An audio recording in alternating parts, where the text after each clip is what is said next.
Hello hi, मी कल्पना तिडके या recipe मध्ये मी आपलं स्वागत करत आहे। आज आपण बनवणार आहोत गवारची भाजी। वर पॅन तापत ठेवत आहे। पॅन तापलाय तर त्यामध्ये मी प्रमाणानुसार म्हणजे एकदम थोडंसं तेल टाकून घ्यायचं अगोदर। त्यामध्ये मी पाव चमचा मोहरी टाकून घेत आहे। मोहरी आपली छान तडतडते। ह्या मी स्वच्छ धुवून घेतलेल्या गवाराच्या शेंगा आहे, 250 ग्रॅम म्हणजेच पावशेर आहे।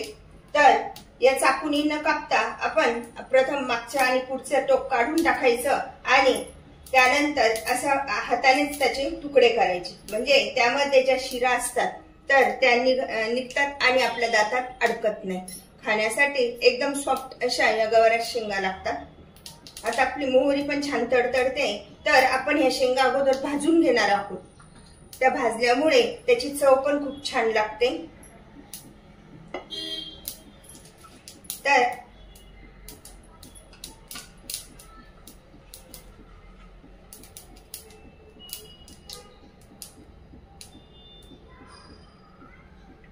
अशा पद्धतीने आता आपली ही मोहरी छान तडतडते तर मी प्रथम ह्या शेंगा अशा भाजून घेत आहे।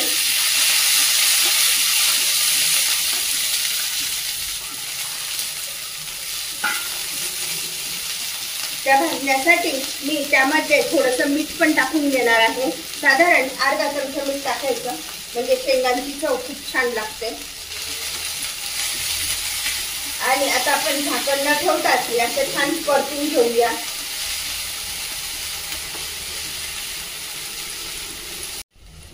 दोन मिनिटं झाली, आपल्या शेंगा छान अशा परतल्या गेल्या आहेत, बऱ्यापैकी परतल्या गेल्या आहेत। तर आता आपण त्या काढून घेऊया।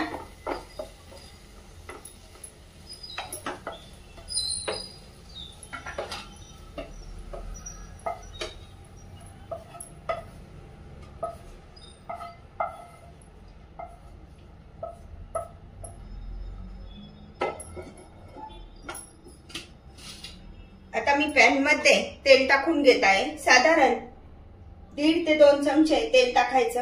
आता मी त्यामध्ये हा ठेचून घेतलेला लसूण टाकत आहे।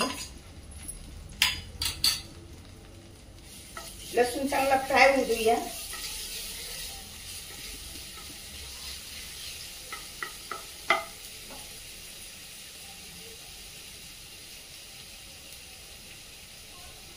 त्यामध्ये टाकून देत आहे हिंग, कढीपत्त्याची पाने व मस्त लसणाचा तर खूप छान फ्लेवर यायला लागलाय।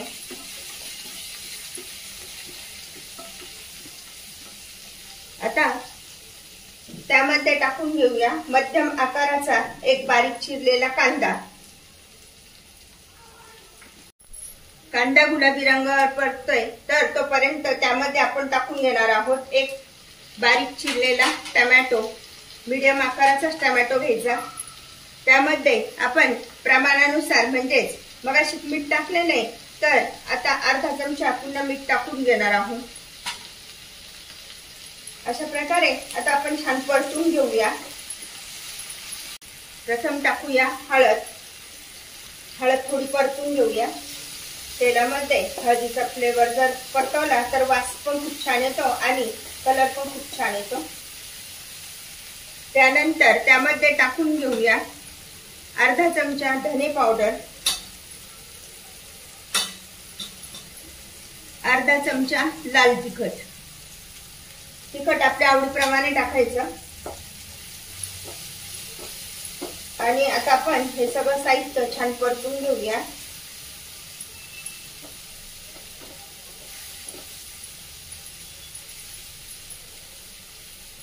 एकदम साधी आणि सिंपल अशी ही गवाराच्या शेंगांची भाजी आहे। आता त्यामध्ये मी या भाजून घेतलेल्या गवाराच्या शेंगा टाकून घेत आहे।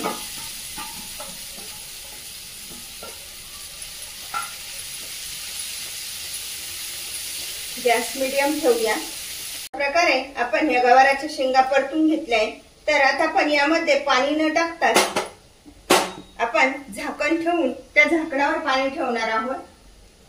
यामुळे गवाराच्या शेंगांची चव खूप सुंदर लागते आणि जळत पण नाही। एकदम छान अशा गवाराच्या शेंगा तयार होतात।